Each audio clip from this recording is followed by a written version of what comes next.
मित्रहो, सध्या गणेशोत्सवाचे शेवटचे 2 दिवस शिल्लक आहेत आणि या गणेशोत्सवाचा संपूर्ण उपयोग हा वेगवेगळ्या पक्षातल्या इच्छुक उमेदवारांनी स्वतःसाठी लॉबिंग करण्याकरता केला।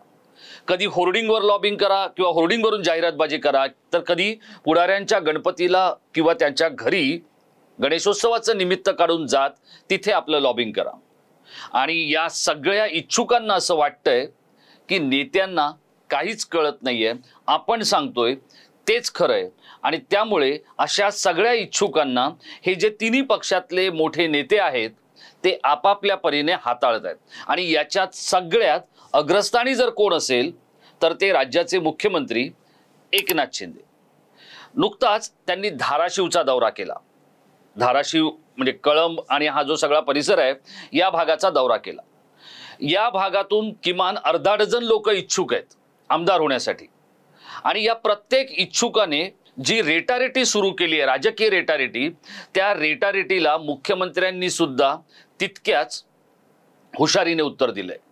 आणि जे लोक असं म्हणत होते की एकनाथ शिंदे याला राज्याचं राजकारण काय कळतंय, तो तर ठाण्यातला नेता आहे, त्या सगळ्यांना देखील दिवसागणिक आणि तासागणिक गप्प करण्याचा प्रयत्न मुख्यमंत्री कसा करतायत हे त्यांच्या धाराशिव दौऱ्यामध्ये पाहायला मिळालं।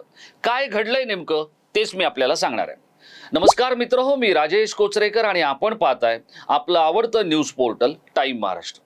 मित्रहो, आता गणेशोत्सवाचे शेवटचे 2 दिवस शिल्लक आहेत आणि या 2 दिवसांमध्ये गणेश भक्तांची लगबग सुरू आहे ती आपल्या लाडक्या बाप्पाचं दर्शन घेण्यासाठी। मग तो लालबागचा राजा असू द्या किंवा आपल्या नेत्याच्या घरचा गणपती असू द्या। मग या सगळ्या गडबडीमध्ये आघाडीवर कोण आहेत तर येणाऱ्या 2 महिन्यानंतर होणाऱ्या विधानसभेच्या निवडणुकीचे इच्छुक हे कमालीचे आक्रमक झालेले आणि मिळेल तो नेता, जमेल तो पक्ष, होईल तितकी घुसखोरी करण्याचा या सगळ्यांचा प्रयत्न आहे। बरं, ह्या सगळ्यांना म्हणजे हे जे काही इच्छुक आहेत यांना आता कोणताही पक्ष हा काही आपला परका असं समजण्याचं कारण नाहीये। त्यांना फक्त हवाय पक्षाने दिलेला अधिकृत एबी फॉर्म, अधिकृत उमेदवारी, आणि त्यासाठी ते काय वाटेल ते करायला तयार आहेत। मग असाच प्रकार हा धाराशिव या मतदारसंघात घडताना आपल्याला दिसला, कारण तिथे नुकताच मुख्यमंत्र्यांनी दौरा केला होता। धाराशिव हा जो विधानसभेचा मतदारसंघ आहे तो आहे धाराशिव कळंब अशा नावाचा मतदारसंघ। राज्यात एकूण 288 विधानसभा मतदारसंघ आहेत हे आपल्याला माहितीच असेल। त्यापैकी धाराशिव कळंबचा क्रमांक आहे 244 आणि इथून आता विद्यमान आमदार कोण आहेत तर ते आहेत उद्धव बाळासाहेब ठाकरे गटाचे म्हणजे उभाटा शिवसेना गटाचे कैलास पाटील। कैलास पाटील यांच्याबद्दल आपण बरंच ऐकलेलं आहे, कारण त्यावर आता काही आपला हा व्हिडिओ वाया घालवायचा नाही आपल्याला।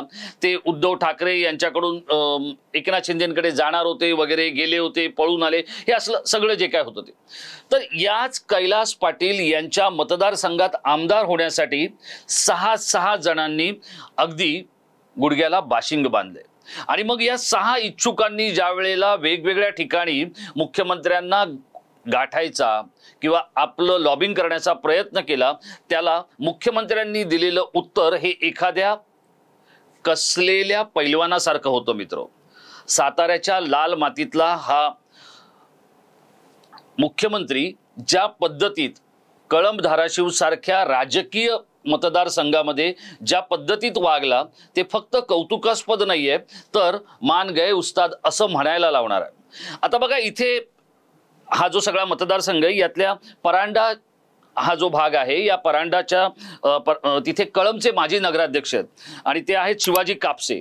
त्यांनी नुकताच त्यांना शिवसेनेमध्ये प्रवेश करायचा होता, त्यांनी तो प्रवेश केला। बरं, आता हे सगळे जे आहेत ना हे आर्थिक दृष्ट्या, कारण सोलापूर हा तसा सधन परिसर आहे आणि त्यामुळे इथले सगळे लोक हे तसे गडगंज आहेत, यांच्या शिक्षण संस्था आहेत। आता हे जे शिवाजी कापसे आहेत यांच्याही शिक्षण संस्था आहेत आणि ते इच्छुकांमध्ये अग्रस्थानी आहेत।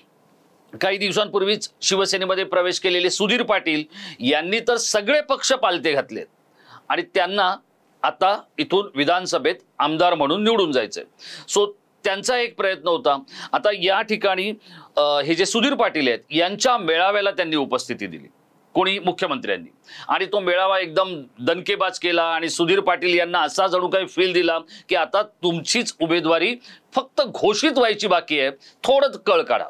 त्याच्या आधी जे शिवाजी कापसे आहेत त्यांचा पक्षात प्रवेश करून घेतला, म्हणजे तिथे 2 लोक झाले, त्या 2 लोकांना बिस्किट मिळालं. आता आपण जाऊया थोडंसं पुढे. आता तिथे ज्या वेळेला ते हा नियोजित दौरा जो काय होता मुख्यमंत्र्यांचा, या दौऱ्यामध्ये सूरज साळुंखे यांची फार मोठी काही क्षमता नाहीये. ते फार तर थेट नगराध्यक्ष पदाची निवडणूक झाली तर तिथे निवडून येतील, पण या सूरज साळुंखे हे जिल्हा प्रमुख आहेत शिवसेनेच्या शिंदे गटाचे.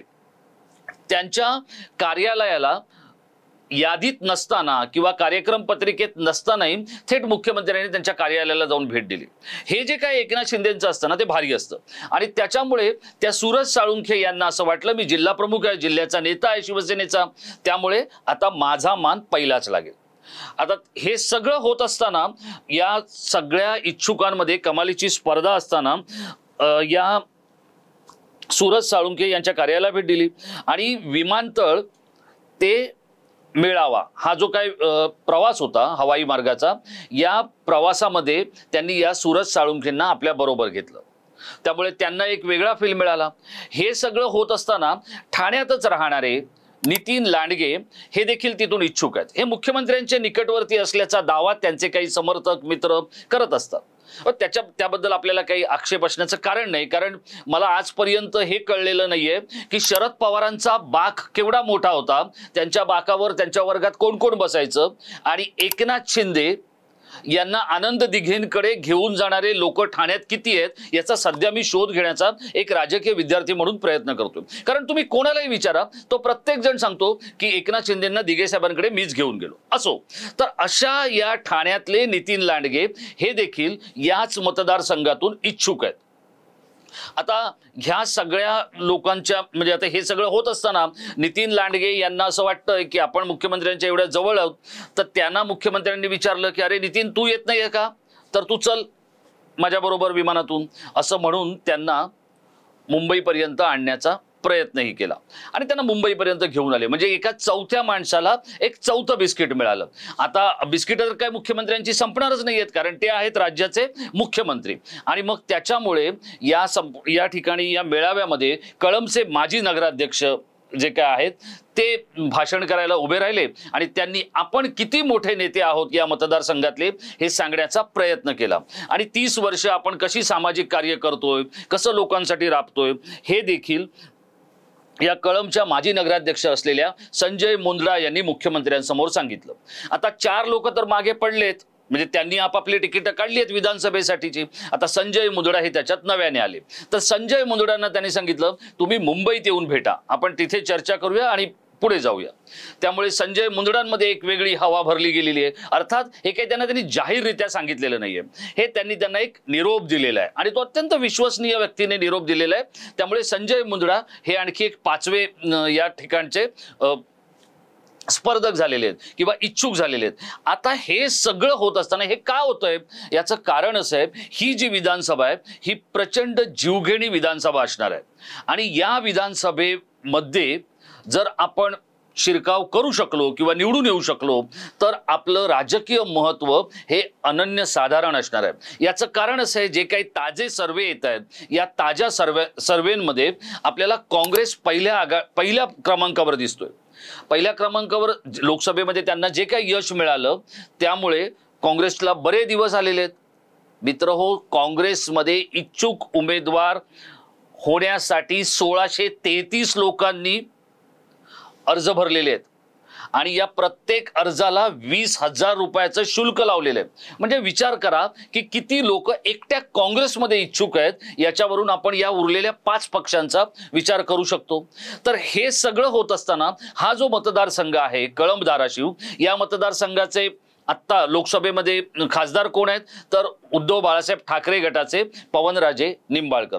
त्यांनी पराभव कोणाचा केला, अर्चना राणा जगजित सिंग यांचा, आणि त्यांनी पराभूत केलं आणि ते जवळपास 3,69,000 मतांनी निवडून आलेले आहेत. आणि त्यामुळे इथलं जे वातावरण आहे हे वातावरण आहे उद्धव ठाकरे यांच्या पक्षाला किंवा उद्धव ठाकरे यांच्या गटाला पोषक असं. पण राज्याच्या मुख्यमंत्री एकनाथ शिंदे असल्यामुळे या सगळ्यांना असं वाटतंय की आपल्या गाठीशी असलेले पैसे, आपल्या गाठीशी असलेलं स्थानिक राजकारण आणि स्थानिक यंत्रणा आणि त्याच्यामध्ये मुख्यमंत्र्यांनी जर आशीर्वाद दिला तर आपण आमदार झालोच म्हणून समजा. असे अनेक लोक सध्या वर्षा आणि मुख्यमंत्र्यांचं ठाण्यातलं शुभदीप हे जे निवासस्थान आहे इथे गर्दी करतायत आणि प्रत्येक जण हे सांगतोय की साहेब मी निवडून आलोच म्हणून समजा, फक्त तुम्ही पक्षाचं तिकीट द्या आणि तुमचा आशीर्वाद द्या. आता मुख्यमंत्र्यांचा आशीर्वाद हा कशा स्वरूपात आणि कोणाला मिळणार हे आपल्याला बघावं लागेल. बरं, दुसरी गोष्ट, मुख्यमंत्र्यांचा आशीर्वाद हा काही असा छोटा मोठा नसतो, कारण तो सदाशिव लोखंडे या शिर्डीतल्या नेत्याला मिळाला आणि तो आशीर्वाद मिळालाच नाही असं मुख्यमंत्र्यांना थेट त्यांच्या तोंडावर सांगण्याचं धाडस याच सदाभाऊ लोखंडेंनी दाखवलं आणि मुख्यमंत्र्यांच्या रागाचा पारा चढला. सह्याद्रीच्या लिफ्टमधून राहुल शेवाळे आणि श्रीरंग बारणे असे 2 खासदार लिफ्टमधून मुख्यमंत्र्यांबरोबर खाली उतरत होते आणि त्या वेळेला त्यांच्या समोरच सदाशिव लोखंडे यांनी हे विधान केलं. ते म्हणाले की मी आता पराभूत झालोय, कारण तुम्ही मला कामं दिली नाही, तुम्ही माझ्याकडे लक्ष दिलं नाही आणि त्यामुळे माझा पराभव झालाय. आता मला श्रीरामपूर या मतदारसंघातून निवडणूक लढवायची आहे, तुम्ही मला तिथून उमेदवारी द्या. या विधानाबरोबर मुख्यमंत्री प्रचंड संतापले आणि त्यांना किती कामं दिली, किती आशीर्वाद दिले आणि किती सारं भरभरून दिलं याच्या अवघ्या 2 ते 2.5 वाक्यांमध्ये यादीच ऐकवली. ही जी लिफ्ट आहे ही फक्त 2 मजल्यांवरून खाली येते. हेच सदाशिव लोखंडे यांचं नशीब होतं. सदाशिव लोखंडे लवकरच काय राजकीय पाऊल उचलणार आहेत हे देखील मी आपल्याला सांगणार आहे, पण त्यासाठी आपण एकच करायचंय, टाइम महाराष्ट्राला सबस्क्राइब करायचं. मित्रहो, सध्या इच्छुकांना मुख्यमंत्र्यांचा आशीर्वाद मिळवण्यासाठी जे काही सुरू आहे त्याचं सगळ्यात रंगतदार चित्र हे कळंब धाराशिव या मतदारसंघात पाहायला मिळालं. तुमच्याही आजूबाजूच्या मतदारसंघांमध्ये असं चित्र कधी देवाभाऊंसाठी, कधी अजितदादांसाठी, कधी एकनाथबाईंसाठी तुम्हाला दिसत असेल तर तुम्ही या व्हिडिओच्या खाली जे क्रमांक आहेत त्यावर देखील आम्हाला कळवलं तरी आम्ही त्याचा उल्लेख करू आणि त्यावर आमचे काही व्हिडिओ देखील आपल्या समोर मांडण्याचा आणि आणण्याचा प्रयत्न करू. मित्रहो, या कळंब हा जो मतदारसंघ आहे, कळंब धाराशिव जो 244 क्रमांकाचा मतदारसंघ आहे, इथली जी काय ओढाताण आहे, राजकीय ओढाताण आणि कैलास पाटील यांच्याऐवजी विधानसभेत जाण्याचा जो काही शर्यतीचा भाग आहे तो आपण ऐकला. आपल्याला कसा वाटला ते आपण आम्हाला आवर्जून कळवा. आणि आपल्याला वाटतं का हे जे 6-7 इच्छुक आहेत यापैकी मुख्यमंत्र्यांचा आशीर्वाद नेमका कुणाला मिळेल? कारण आता जसं मुख्यमंत्री एकनाथ शिंदे वागतायत ते प्रत्येकाला जो फील गुडचा एक आविष्कार दाखवतायत, असाच फील गुडचा आविष्कार वर्षानुवर्ष शरद पवार आपल्या बरोबरच्या लोकांना दाखवत आले. शरद पवारांनी जर एखाद्याचं तिकीट कापलं तर ते या हाताचं त्या हाताला सोडा, या भुवईचं त्या भुवईला सुद्धा कळत नव्हतं. इतक्या बेमालूमपणे शरद पवार एखाद्याचं तिकीट कापत होते. त्याच पश्चिम महाराष्ट्रातल्या लाल मातीतला एकनाथ शिंदे जो मुख्यमंत्री म्हणून आता राज्याच्या प्रशासनाच्या आणि सत्तेच्या सर्वोच्च स्थानी बसलेला आहे, तो ज्या बेमालूमपणे या सगळ्या इच्छुकांना किंवा हे गावभर फिरून आलेल्यांना नेमका कसा वाटेला लावणार हे देखील आम्ही आपल्याला सांगणार आहोत. आणि त्यासाठी आपण टाइम महाराष्ट्र बरोबर सतत कनेक्ट राहा. आपल्याला महाराष्ट्राच्या राजकारणातल्या आणि समाजकारणातल्या काही रंगतदार गोष्टी आपल्यापर्यंत पोहोचवण्याचा आमचा प्रामाणिक प्रयत्न असेल. मित्रहो, हा व्हिडिओ आपल्याला कसा वाटला आपण आम्हाला आवर्जून कळवा. आणि असेच काही व्हिडिओ पाहण्यासाठी समाज माध्यमाच्या सगळ्या प्लॅटफॉर्मवर आपण आमची साथ सोबत करा. आणि आपले हा व्हिडिओ आवडला असेल तर तो लाईक करून आपल्या मित्रमंडळींमध्ये आणि प्रियजनांमध्ये शेअर करायला विसरू नका. धन्यवाद.